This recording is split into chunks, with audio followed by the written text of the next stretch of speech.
welcome, dear listeners. It's a pleasure to be here with you, to be back with you for another season of Music and Politics. Very glad to be Clin with a slightly new format to offer more full-length lectures on our topics, beginning with Beethoven and Napoleon, and we'll break up this longer lecture into two parts to make it hopefully more digestible for you, in which we will cover Beethoven and Napoleon as two parallel figures of transition from the Enlightenment to Romanticism, both as embodiments of the idea of the self-actualizing individual, to then moving on to envisioning and paving the way for a vast new landscape of totality of the world spirit, these terms of art taken from Romantic philosophy. Essentially a move from Kant to Hegel. And Napoleon and Beethoven, so improbable their rises were as self-made individuals, and so great and towering is their shadow that hardly can there be any talk or reference at all to the modern state or the symphony or even classical music as a whole without some reference made to either Napoleon or Beethoven. And in what follows, we will discuss Beethoven's Third Symphony, the Eroica, which you heard at the outset, notoriously first dedicated to Napoleon, a dedication then later revoked when Napoleon crowns himself emperor. And then we'll move on to Beethoven's prison rescue opera, Fidelio, an embodiment of the pursuit of freedom, and along the way discuss some developments in philosophy and political philosophy, beginning with Immanuel Kant's answer to the question, what is enlightenment? And then touching on one voice of the counter-enlightenment, the reaction against the French Revolution, in particular Joseph de Maistre. So we hope that you join us on this voyage, and then tune in again for the second part of this longer lecture on Beethoven and Napoleon. Happy listening. Now, I began with the toppling of statues. The opera we're going to talk about today, Fidelio by Beethoven, which was his only opera, and in many ways is probably the most iconic example of an opera that has a political language and a political meaning. And the opera actually ends, just to give you spoiler alert here, with a prison break, with the release of political prisoners, and the dismantling of a statue of a kind of a tyrannical, I have a speaker problem here, of a tyrannical ruler. So the dismantling of that statue coincides with and is symbolic of the liberation of political prisoners. So that's why, I've started out, when we think of this, the visual language, as an icon, the toppling of statues, right, seeks to signify revolution, right? The toppling of an order. So I'm sharing a couple from very recent history. This is from the Gulf War, the war in Iraq, the toppling of the Saddam Hussein statue. I think you all might have been aware this past summer of, especially in the United States, but also in Britain, the toppling of former slaveholders, generals from the Confederacy. This particular image is from Richmond, Virginia, Robert E. Lee, even though it's quite contested, because that statue actually, as you see, it almost was used as a canvas for graffiti The statue itself, though, actually wasn't removed, but it's being kept in a stasis for debate, for contestation. So I think, in a way, Fidelio as an opera is a great place to begin, because of the fact that we're really beginning our story with the idea of a revolution, of a changing in an order, of a toppling of old regimes. And this even goes back, if you think, the idea of destroying idols, right, as a way of creating a new mode of existence that goes back to the Bible as well. Now, I want to make sure that, oh, you can see it too, of course. Very good, Jason. So we're beginning, with Ludwig van Beethoven. As his name suggests, his family was not German originally. His grandparents were from Flanders, which was part of the Holy Roman Empire. Today it's part of the country of Belgium, the Dutch-speaking part of Belgium. And he came from, not surprisingly, a very musical family, both his father and his grandfather. And Beethoven, of course, traveled. He actually was born in Bonn, in the Catholic part of Western Germany, the Rhineland, from where he later traveled to Vienna, where, by the way, he met Mozart at the time. And just as a side note, it's true in many ways that Mozart is also a logical place to begin. Mozart, in some of his works, especially Don Giovanni and the Magic Flute, both portray a challenge to the old order. Don Giovanni is a story of challenging the droit du seigneur, which is basically the rule of the aristocrats, the right of the aristocrats, challenging the aristocracy. And the Magic Flute is often interpreted as a kind of allegory of the Freemasons. And the Freemasons were more or less a secret society, but based on a kind of universal religion. And many of the leaders of the Enlightenment were Freemasons, especially the founding fathers of the United States, but also in other parts of the English-speaking world. But the difference is that, and of course, Mozart in many ways had a tremendous effect on the progress of music, but in terms of his social agency, Mozart still worked and lived in the realm of the aristocratic court. So Mozart is still a creature of the old regime. Yes, he had many forward-thinking ideas, and he lived in an era of what is often called enlightened absolutism. In other words, we're still dealing with kings and lords, but they're beginning to accept the ideas of the Enlightenment. But the structure of society doesn't change. Now, Beethoven, on the other hand, his entire career in life is in the period of the French Revolution, where you have this great challenge to the old regime, to the divine right of kings, to the powers of the monarchy and the aristocracy. And of course, as Blanche will tell us, this culminates in the French Revolution, right, symbolized also by a prison storming, by the way. So we have a direct reference in Fidelio to the storming of the Bastille, the prison in Paris. It's, an interesting side note is that the Place de la Bastille in Paris, where the prison was, is now where the opera is.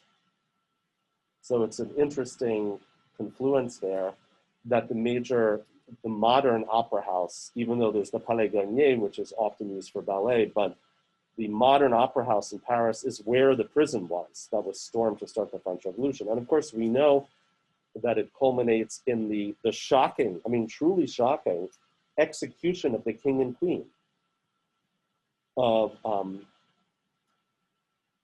and Marie Antoinette, by the way, who is somewhat legendary. You might have seen the Sofia Coppola film about her, and she's famous for the line, "Let them eat cake," talking about the starving peasants and workers who don't have enough bread to survive. Anyhow, so Beethoven really emerges in an era where the old regime is under great challenge and threat. And as we'll go over Beethoven very much, no longer, even though he knew a lot of aristocrats, he had a conflictual relationship with aristocrats, he no longer identified with that world. Beethoven was known as a Republican. Now, the term Republican in this period doesn't mean like the Republican Party in the US. What it means is self-government, right? The idea that people can govern themselves and that aristocrats and kings shouldn't have all of the power, right? Because the whole point is they didn't do anything. It was simply by chance of birth, as Beethoven himself often said, like, you are what you are because of an accident of birth. I am what I am because of my abilities.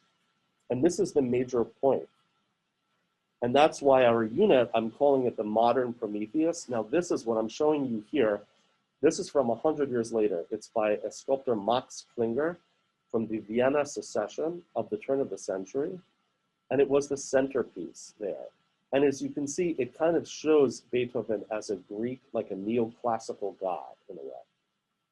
And if you look at the pose of his hand, look at his facial gesture, right? In a way, you see a lot of force that we're going to hear in the music.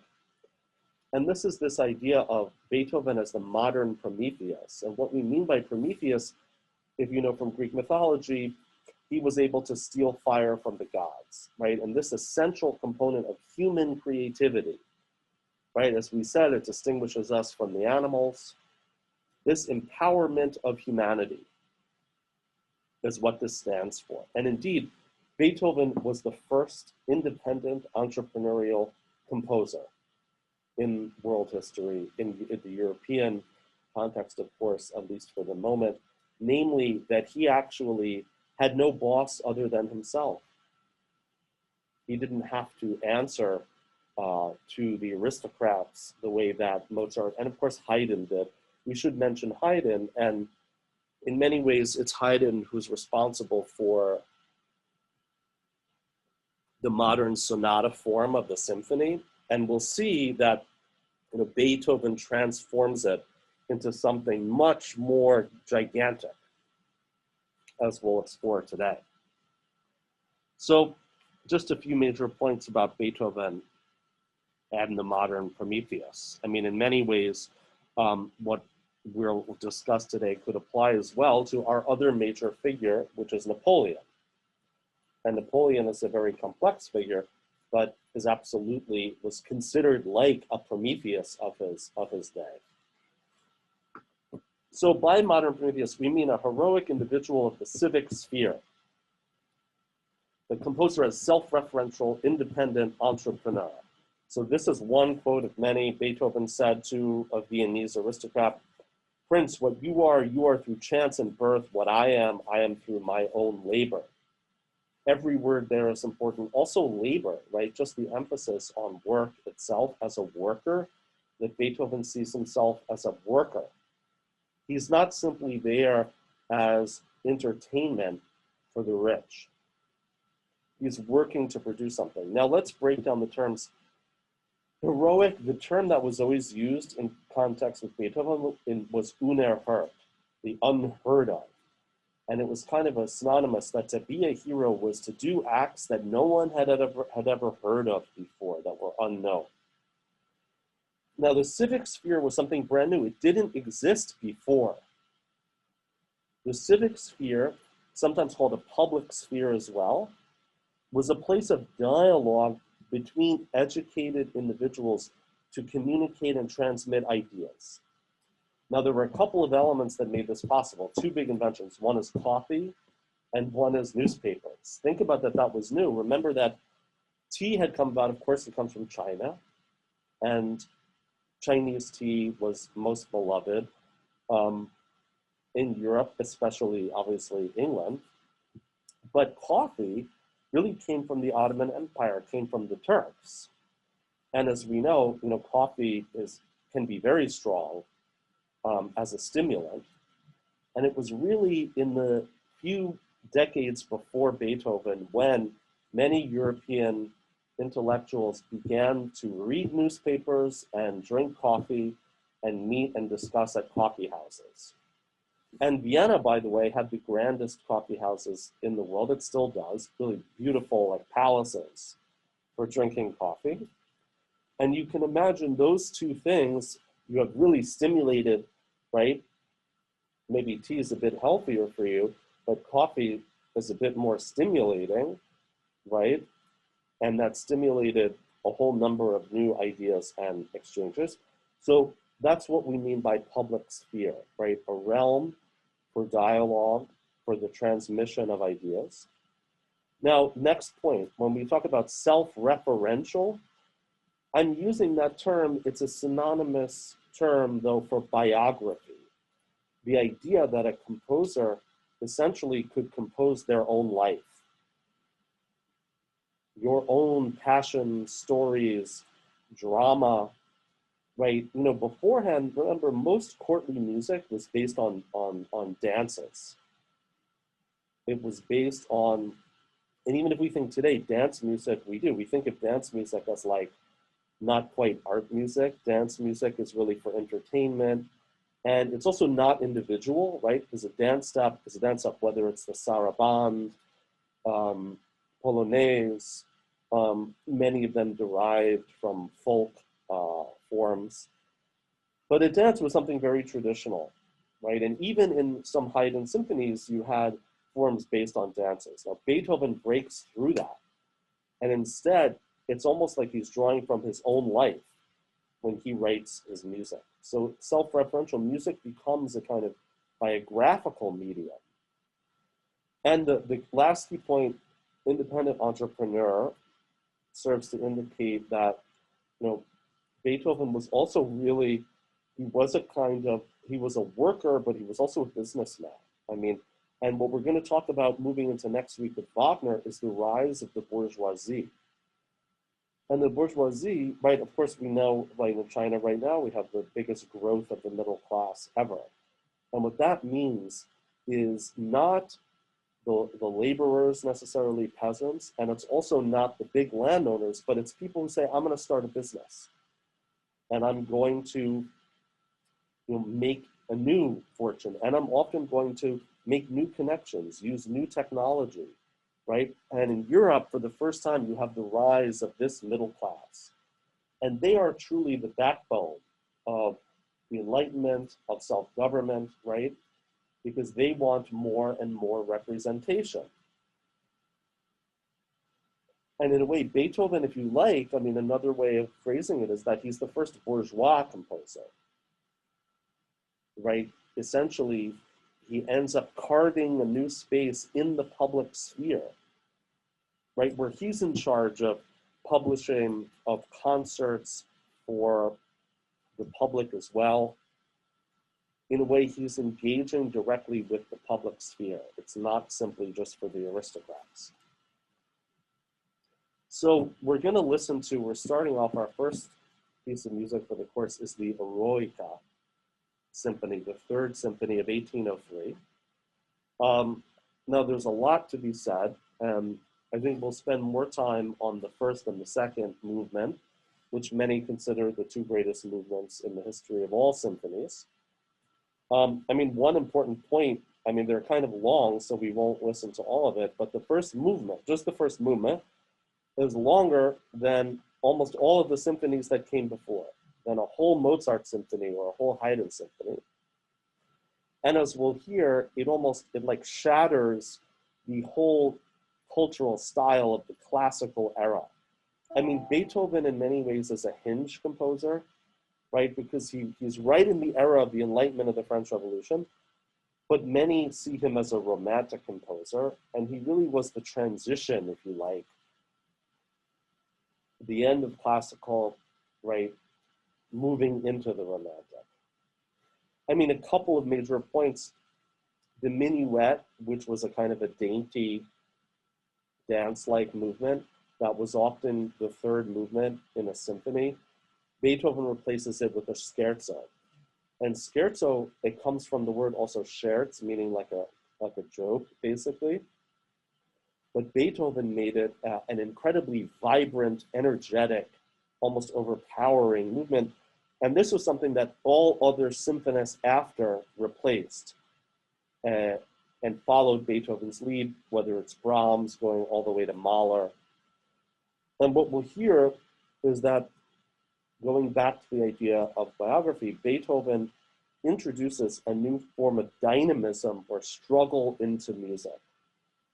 And we'll hear elements that almost feel like a whiplash, that feel like displaced beats, like through syncopation. We know what syncopation is, right? Blanche, you know what syncopation is? No, sorry. No, that's okay, that's fine. I mean, often we associate it with blues or with jazz music, but it means hitting on the odd beat, on the opposite beat, right? Instead of, 1, 2, 3, 1, 2, 3, that, instead of, right? So this kind of hitting on the odd beat, which, as we'll hear, I think creates a lot of different effects that we could refer to. So let's go into listen together to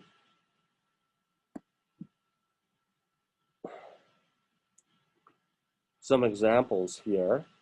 And then I want to show you a video of some of them, but I think, we need to hear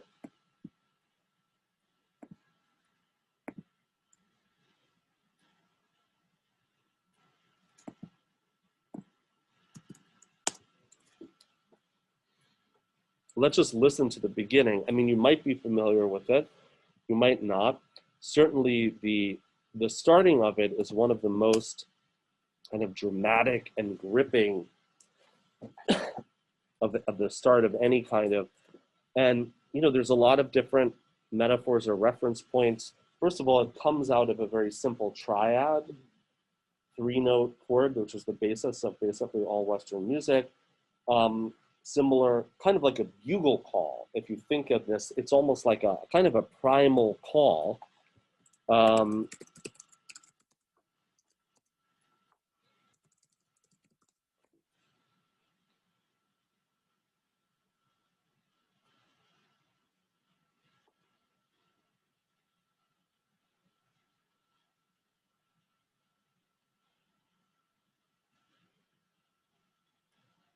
Okay, we'll put the Leonard Bernstein on. Let's see how that goes. Okay, I think I'll just keep it on sound.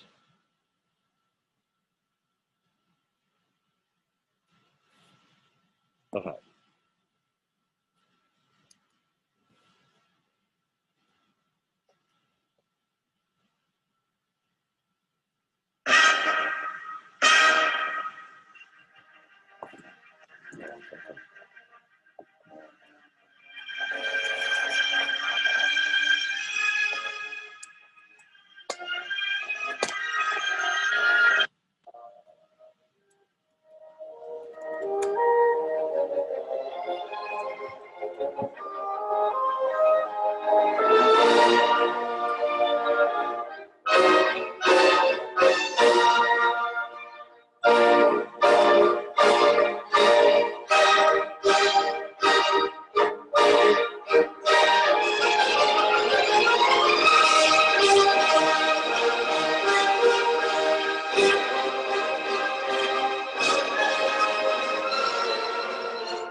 Listen for the syncopation here.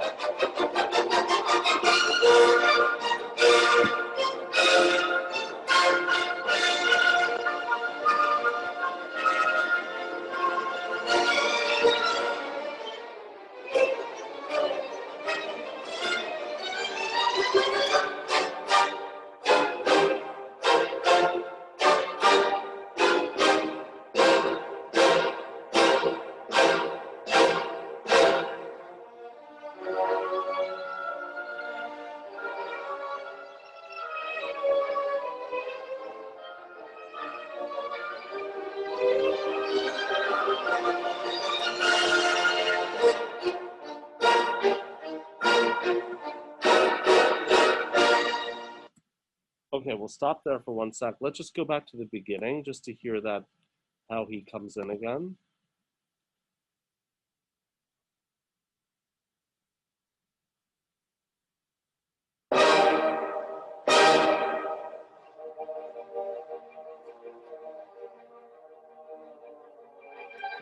I mean, just the kind of opening explosion that you hear at the beginning, it almost signals like the end of an old age and the start of a new. I mean, it's almost the music to like toppling of a statue, like we began on. Like you can hear that right at the beginning. I think you heard the syncopation there in the middle, but also the clash of 3 beats over 2, where you have almost a sense of whiplash of being brought back of like a clash of 2 different rhythms. Now, all of that was brand new. More than anything was the fact that he takes small themes and then explodes them in the whole orchestra. So that in of itself, I mean, one term for that, it's kind of like a gigantism, where Beethoven expands the whole soundscape of the orchestra to a level that had never been heard before, where you get, I mean, it is an expansion of the kind of orchestral technology, but it also, think about even the very social sense of the impact on listeners, remembering something important, which is that for the first almost 100 years of our story, I mean, we go thematically and chronologically in this course, that there was no recorded technology. So the only way people could hear music was in the concert hall, in person.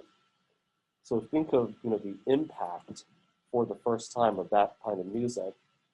And then think about the fact that when you went away and you thought about it, the only way you could hear it again was to go back into the concert hall.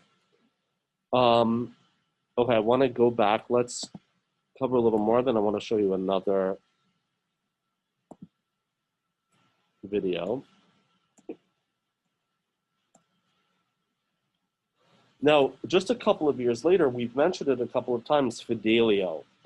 And, you know, Fidelio is both, it has a very complicated history because of the politics of the time, which we'll go into.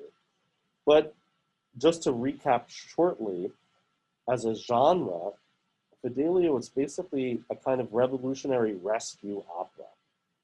So it's clearly at a moment of political crisis.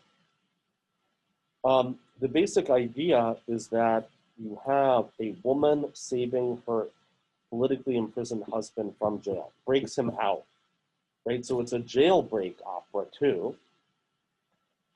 Many things notable, of course, that are just by themselves kind of shocking and amazing. One is that it has a female hero. That in of itself is remarkable. Number 2, that female hero is essentially transgendered, is dressed in drag, because that female hero actually disguises herself as a man. And not only that, her disguise as a man, she's then at least attempted, one of the jail workers actually falls in love. The daughter of the jailer falls in love with this woman who's dressed as a man.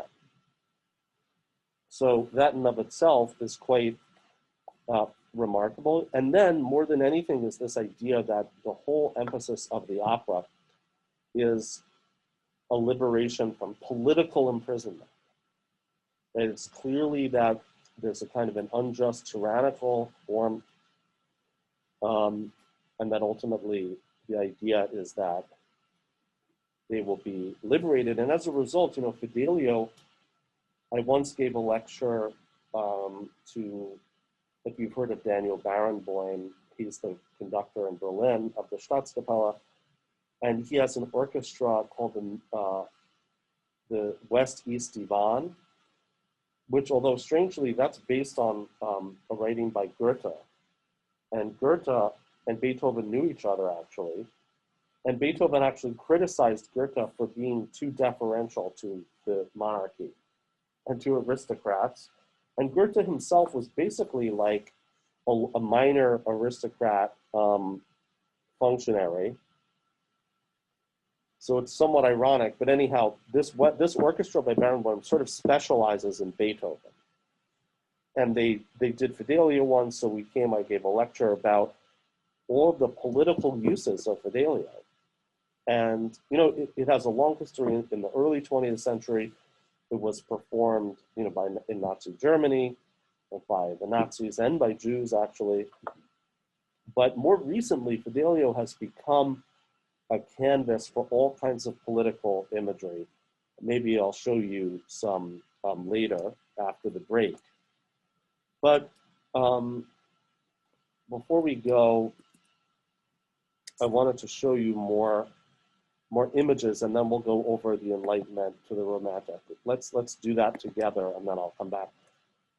I mean, in many ways, the music, like the Eroica, first of all, we went over last week that Eroica means heroic, right? And that, yes, it could be Beethoven, like the Prometheus, but the figure on everyone's mind would have been Napoleon Bonaparte. And this is a famous picture of Napoleon crossing the Alps, which, by the way, that goes back in memory to Hannibal, to the great Carthaginian leader trying to attack Rome. So in a way, like the most essential challenge to power and civilization, this painting by Jacques-Louis David, and you hear, I mean, it almost looks like the Eroica Symphony sounds like. Tremendous amount of energy rushing forward here, as you see, right? You can almost see that, like, the power of the horse as it bends back to thrust forward, and Napoleon pointing forward there. And Napoleon really was, in politics, what Beethoven was in music. First of all, he was a self-made man. He came from relatively modest origins. First of all, he came from a place, when he was born, was part of Italy.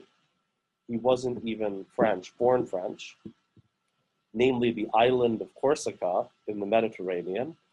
And he gradually made his way up, through his own, again, self-made man, his own work, his own talent,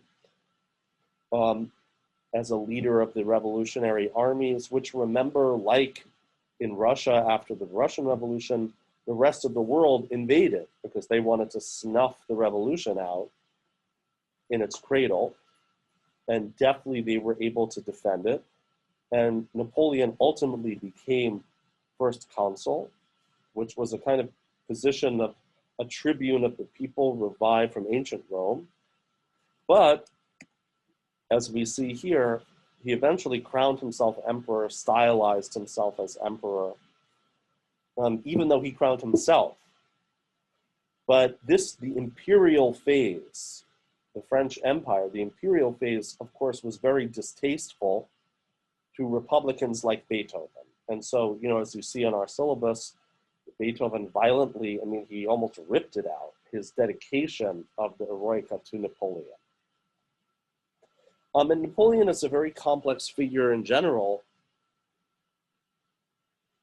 because as we'll see, and the story of Fidelio itself engages these ambiguities because of the fact that, on the one hand, Napoleon defended the revolution, and he and his armies brought the revolution to the rest of Europe.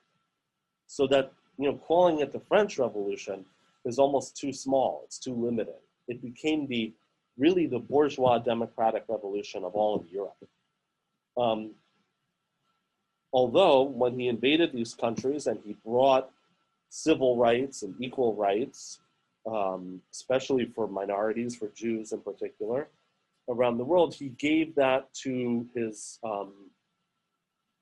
siblings, who created new kingdoms in Westphalia and Naples and Spain. And there was a whole other history of Napoleon in the New World with the Haitian Revolution of former slaves in Haiti, with the expansion of the United States. So there is this two sides to Napoleon. On the one hand, he's the vessel, he's the vehicle for the new rights of the French Revolution. And we're going to discuss the Declaration of the Rights of Man, which I hope you've read, which in a way is the first kind of independence declaration of humanity in the modern world. But he also revives the form of a monarchy, but a self-invented monarchy, right? I mean, there's no one before Napoleon. It's like he's starting it anew. So it depends how you look at that. You could look at it as a betrayal, or you could look at it, it's another Promethean gesture. He's creating it out of thin air, but clearly many people were upset by that. And of course, we know eventually Napoleon tries to go all the way to Russia.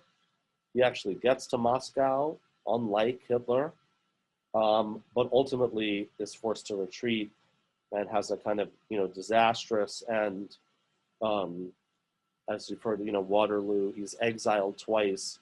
He dies on a tiny island in the South Atlantic later on. Anyhow, we're going this image. Have you seen this image? Do you, Blanche and Jason, you guys know this image? No.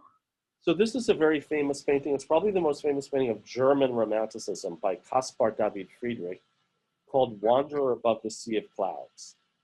Now, it's from a little bit later. And why am I sharing it with you? Well, first of all, it's, as I say, it's the romantic icon of all time. It is a kind of a dramatic image. It is from later in the 19th century, but this is where, and one of the things I want to ask you guys, and we can discuss this at the end, is do you see Beethoven as more of a romantic figure or as more of a figure from the Enlightenment? Because there's a couple of things. First of all, you see he's alone. Not only that, he's called a wanderer, right? Wandering, which might mean that he's more alone than just in this picture. He's alone in his life. But above a sea of clouds. Now, this is a great depiction of what, and we'll talk about this. This was in your E.T.A. Hoffmann reading, the concept of the sublime. And the sublime, one way to define it is kind of like God in nature. Something terrifying and overwhelming that reminds us of our kind of small human status.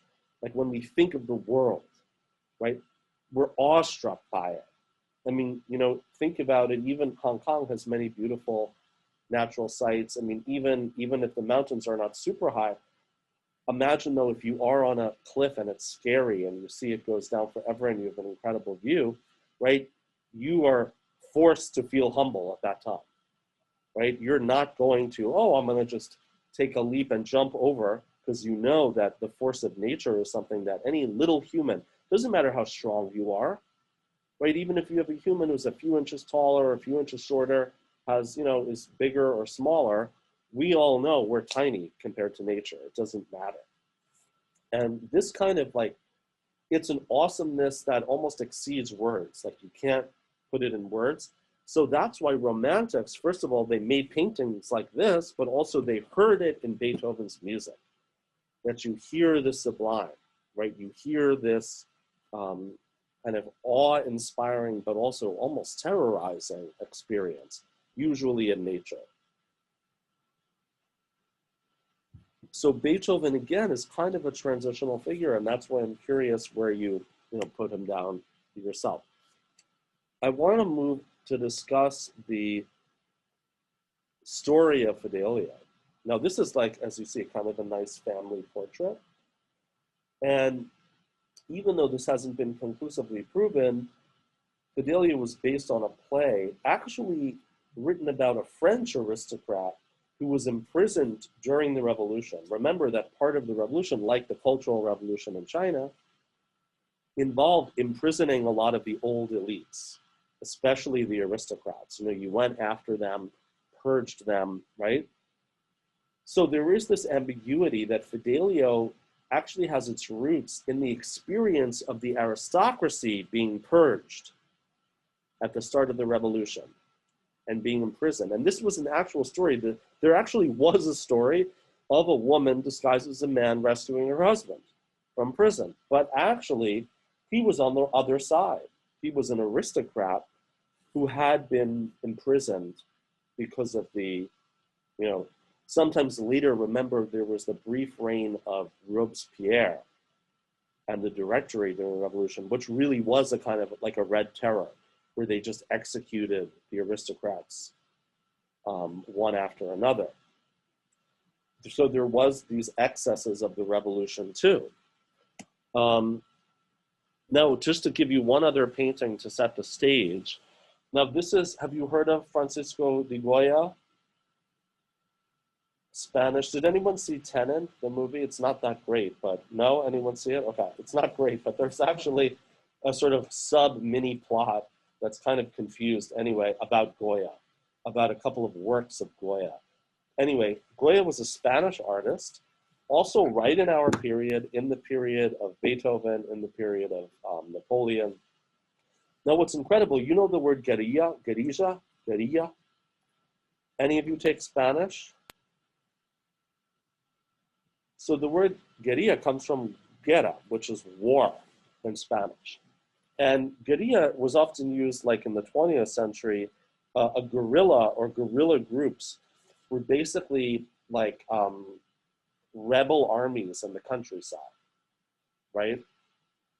So now this really derived from the Spanish resistance to the Napoleonic occupation of Spain. And it's interesting, so, and Goya was really a chronicler. I mean, in a way, he was the first war photographer. He was the chronicler of the savagery of the French occupation of Spain. And in many ways, you know, Spain was resistant. The people resisted Napoleon's occupation. It says the word underneath, y son fieras, and the beasts. I mean, it shows you, first of all, you see women fighting back. Look, you see there's a woman with like a rock over her head, another woman with a spear, right? And they're basically responding to this brutality of the French occupation. And remember, part of it is that for the first time, you had these guerrilla groups, right? In World War II, we call them partisans. It's almost like, you know, Star Wars, the rebels against the Empire. And Star Wars is based on this. And this is a context for understanding, you know, Fidelio, where you have basically prisoners, some of whom were like part of the underground, right? Who are fighting against, and it's another side to the complexity of this period. So just keep in mind these three things. On the one hand, we have Napoleon bringing the French Revolution to the world. Number two, though, is we have aristocrats who are getting purged. And number three is that in the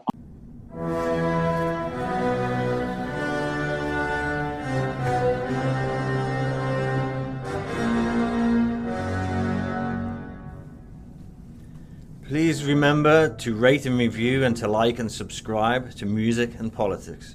Please send any questions to musicandpoliticspod, that's all one word, at gmail.com. musicandpoliticspod@gmail.com, and do seek us out on Patreon at musicandpoliticspod, again one word, where you can find membership that opens the door to curated reading and listening lists, as well as meetings and consultations with our team.